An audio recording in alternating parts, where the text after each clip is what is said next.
विलासिता का स्वयं का जीवन नहीं होना चाहिए।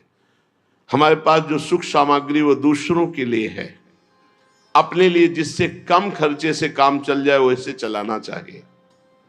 अपना जीवन बहुत ही सात्विक होना चाहिए। हम टूटी से उतना ही जल लेते हैं जितनी आवश्यकता होती है, उतना ही बिजली चलाना जितनी आवश्यकता, नहीं तो बल्ब बंद करके अगर प्रकाश से काम चल रहा है बाहरी तो बल्ब नहीं जलाना है। अगर पंखे से काम चल रहा है तो कमरे में फिर हमको एसी नहीं चलाना। अगर बिना पंखे एसी के घंटा 2 घंटा कट रहा है तो हम वैसे, जितना आप कम खर्चे का जीवन उतना ही आपका भजन उत्तम बढ़ेगा। आप ये मत सोचो कि तुम मेरी संपत्ति में जितना चाहूं महंगे से महंगा प्रयोग कर सकता हूं, नहीं, सब संपत्ति रघुपति के आई, श्री जी के आए। एक आदमी 5,000 रुपए में एक बार अपना खान पान व्यवहार करता है और उसी 5,000 रुपए से 50 आदमियों को कुछ कुछ पवाया जा सकता है। जब हमारा काम जमीन में सोने से चल सकता है तो पलंग की क्या जरूरत है। चलो भाई, पलंग में जब हमारा एक चद्दर बिछा के काम चल सकता है तो डनलप के गद्दे की जरूरत क्या है। भगवत मार्ग के हम प्रतीक है, महापुरुषों के वचन, साधारण से साधारण पहले जीवन जीना सीखो। एक कुशासन और मार्किन के सिवा कोई नहीं बिछाए थे। एक कुशासन, कुश का आसन, उसके ऊपर मार्किन। साधारण तौर तरीके, अगर असाधारण भजन करना है तो हमारी बात मान लो। जितना रजोगुण बनवाओगे, जितना रजोगुण एकत्रित करोगे, उतने ही तुम्हारे भजन में बाधक होगी। मरोगे तो है, शरीर भी नष्ट होगा तुम्हारा और मकान भी दूसरे के हाथ लगेगा। काहे को समय बर्बाद कर रहे हो। अगर साधारण जीवन व्यतीत करते तो रोना आता, प्रभु मुझ गरीब मुझ दीन पर कृपा कर दो। भगवान की प्राप्ति के लिए जबरदस्ती अपने राज्य को अपने पुत्र को दे करके महाराज मनु हरिताप गवन बन की ना, आप वृंदावन आए हो, बहुत दैन्यता से जियो। आपके पास अर्थ है, भूखे प्यासे ऐसे लोगों को पवाओ, दूसरों की सेवा में लगाओ। संत सेवा, भगवंत सेवा, श्री जी को सुंदर सुंदर पोशाक, श्री जी को भोग लगा के बांट देना। उत्तम भोग लगाए मोर मरकट को सेव, अपने लिए बहुत साधारण, साधारण मार्किन, साधारण कपड़ा उड़ली, साधारण से जीवन, तभी असाधारण भजन होगा। जितना आप अधिक खर्च करेंगे अपने शरीर के ऊपर, साधक बहुत ध्यान से सुने, चाहे गृहस्थ हो, चाहे आपका पैसा नहीं है, वो भगवान का है। आप उचित अपने ऊपर खर्चा करें, परिवार के सुख में लगावें, संसार के सुख में लगावें, गौ सेवा, संत सेवा, भगवत सेवा, अन्य अन्य में, अपने जीवन में बहुत कम खर्चा। आप अपने समय को अधिक से अधिक बचाकर भजन में लगाएं।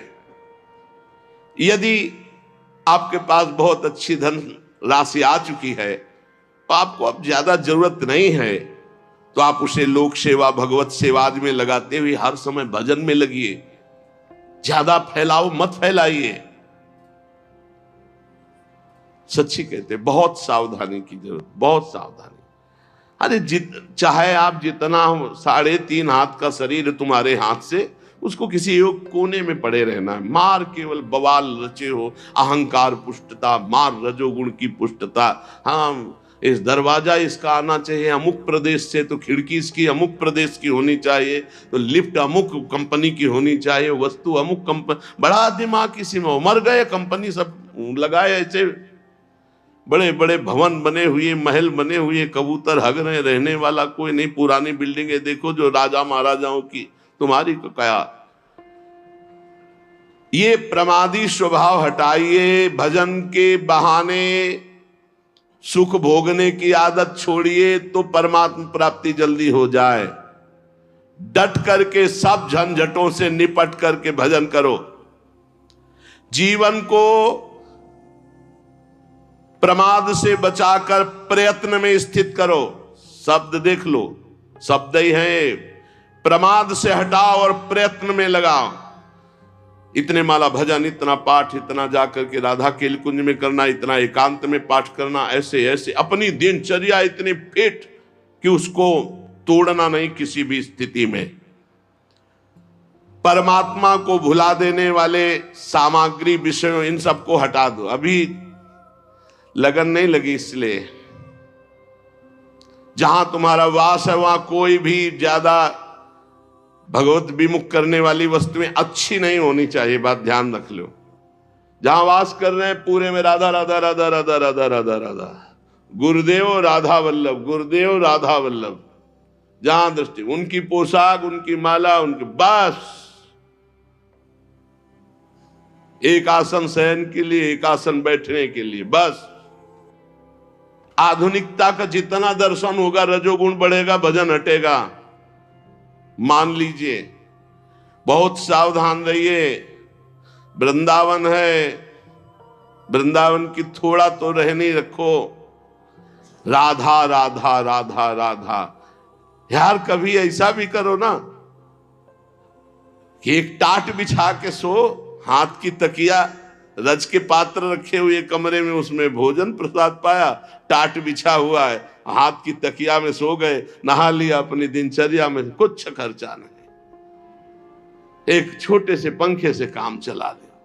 अगर आजकल इतनी बिल्डिंगें बन रही कि वायु बाहर की नहीं मिल रही, शरीर को जैसे रखो वैसे रहेगा।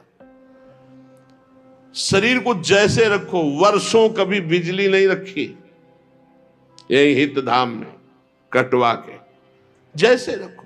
थोड़ी देर पसीना पसीना, जितनी नींद आनी आनी, उठ के बैठ गए, फिर मंत्र जो हमको सोने के लिए है। नींद को जितना ना आ जाए ना ना, राधा राधा आज नहीं आई तो कल आ जाएगी, कल नहीं तो परसों आ जाएगी। भजन तो हमारा हो रहा है। भगवान का आश्रय समस्त शक्तियों को जागृत कर देता है, भोगों का आश्रय समस्त शक्तियों को ढक देता है। इस बात को समझिए। बहुत दुर्भाग्य है जो हमें सुविधा अच्छी लगे, बहुत दुर्भाग्य है, सच्ची मानिए। अंदर की स्थिति को तुम नहीं जानोगे, बाहर की बातें देखते हो। बड़ा दुर्भाग्य है जब सुविधा में भजन किया जाए, बड़ा सौभाग्य है जब असुविधा में भजन होता है। जो असुविधा में भजन किया महापुरुषों ने, वो सुविधा में, वो तो सुविधा भ्रम है, सुविधा भ्रम है।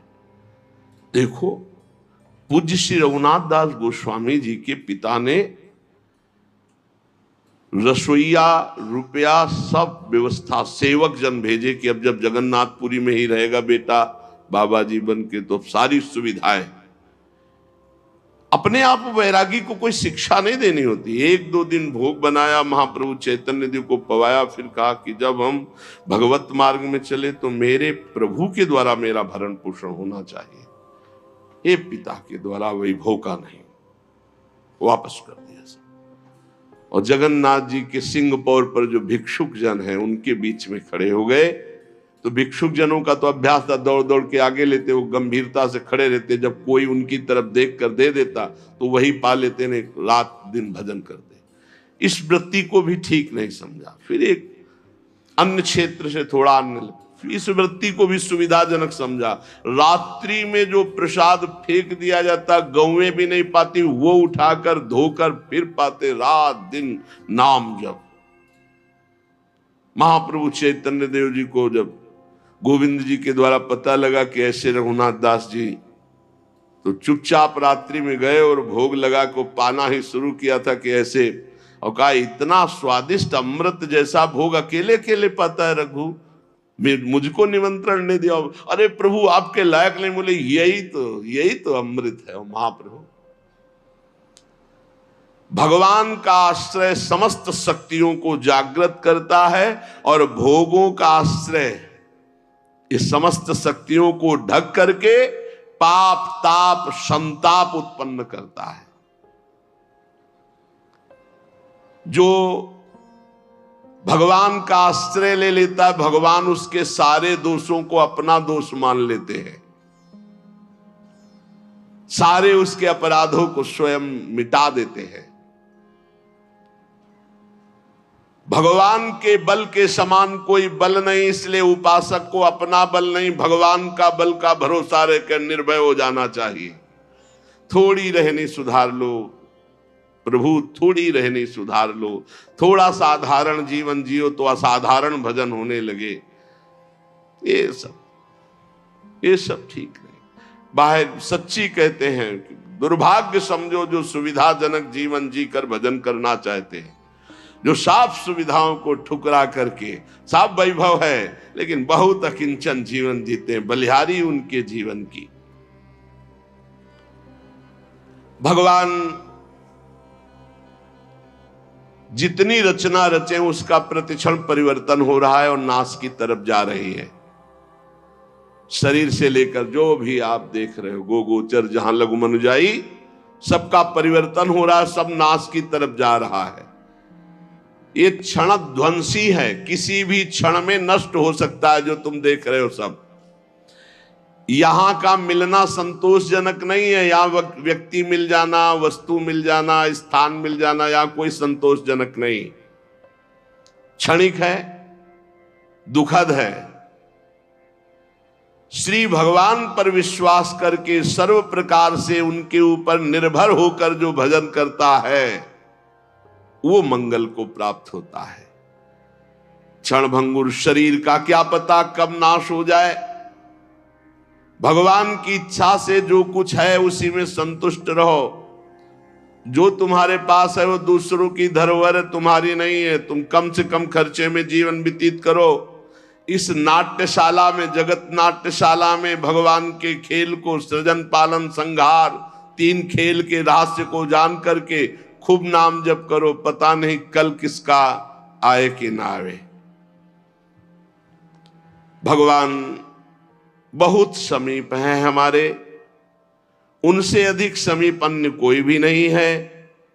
उनका जितना चिंतन करोगे, उन्हें जितना अपने समीप देखोगे, उतना ही तुम परम सुखी होने लगोगे और भगवान तुम्हें दिखाई देने लगेंगे कि नजदीक है।